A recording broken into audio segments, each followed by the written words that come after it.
the one and only Miss Shelly Martinez. And we are ready to dig in for one hell of an episode, whether those hackers want to stop us or not.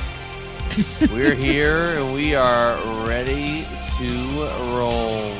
But a lot to tackle in that little scroll down your timeline because you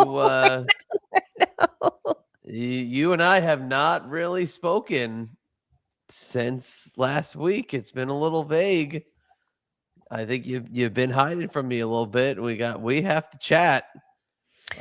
Dude, I haven't been hiding from anyone. And we've got to debrief here.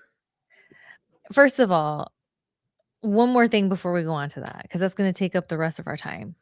Going back to that last post that I put on. So I was deflated for my sister, and then Slightly Stupid's Anywhere I Go came on. And that always reminds me of my TNA days.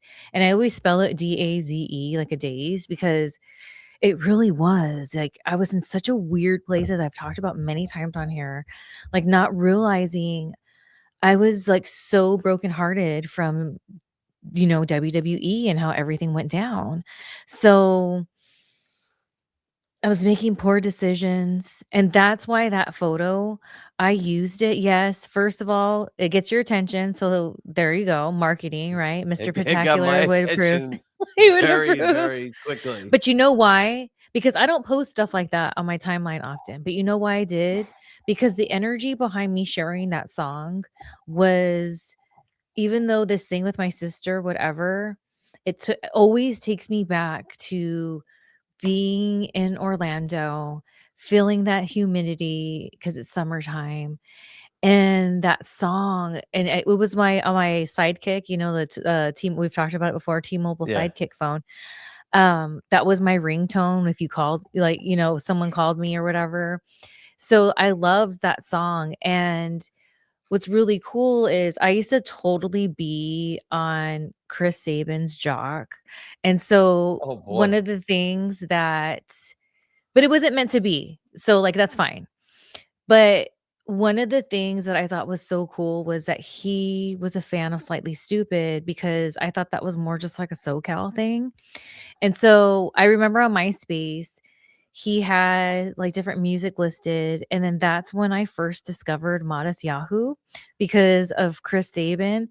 And that's when I first started getting into his music. And Matisyahu's old, like his music before, like not so much these days, but back in the day, got me through so much. And it got me through one of my biggest fears was my grandma dying, and his music got me through that. I remember when her coffin was getting lowered, um I had King Without a Crown playing in my earbud because that was the only thing getting me through it.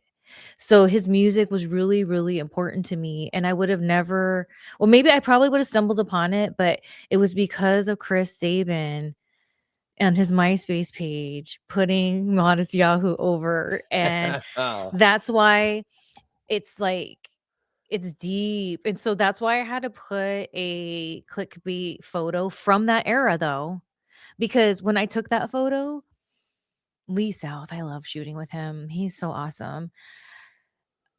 I didn't think I was like this hot, sexy, like whatever. I was like, I have this really cute idea for this photo shoot. It'll be really cute.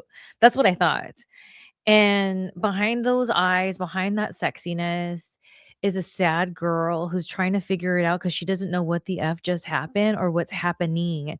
That's why it's TNA days. And so that's why I have that clickbait photo there, brother, sister.